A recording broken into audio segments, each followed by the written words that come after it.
na po yung ating huling pagmamaneho sa TriCab natin at pinagpapasalamat ko talaga yung may-ari nito na si Madam Batolano, Gemma.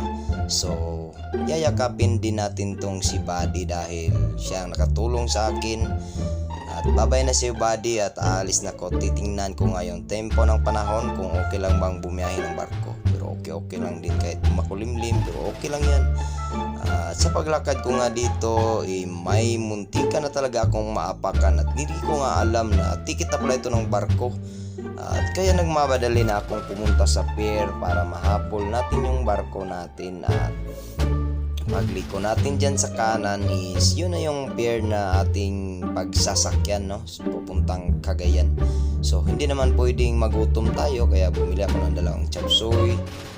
Tumitingin ako, hindi na ako magra-rice. Titingnan ko din yung masarap nilang kung andyan palabok, no? Bibili tayo ng 4 siguro. At ito na yung ating kaibigan na tricycle driver dito sa Tagbilaran City. Babay na BQ, babay na Altura City Square, babay na sa Alturas, kung saan lagi tayong nagbabaras-baras dito. Salamat talaga.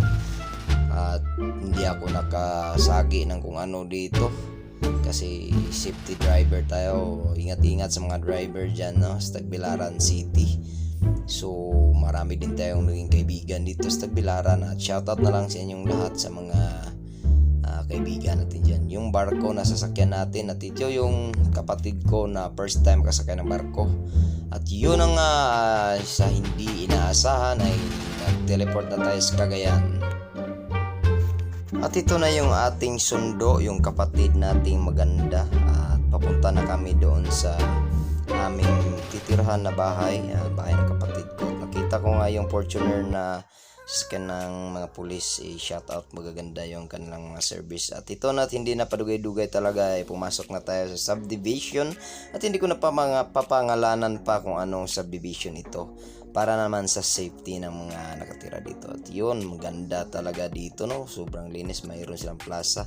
At ito na yung bahay ng kapatid ko na kung saan kami titira. At yun na nga, ay nagpahinga kami konti. At yun, sobrang gutom kasi, kaya kumain na tayo dito. At salamat pala lagi sa mga nagsusuporta sa ating Facebook page at sa mga taga Tagbilaran City, sa mga naging kaibigan ko dyan. Salamat sa inyong lahat. At di naman porket wala na ako sa Bohol o sa Tagbilaran City, wala na ako, hindi na tayo magkaibigan.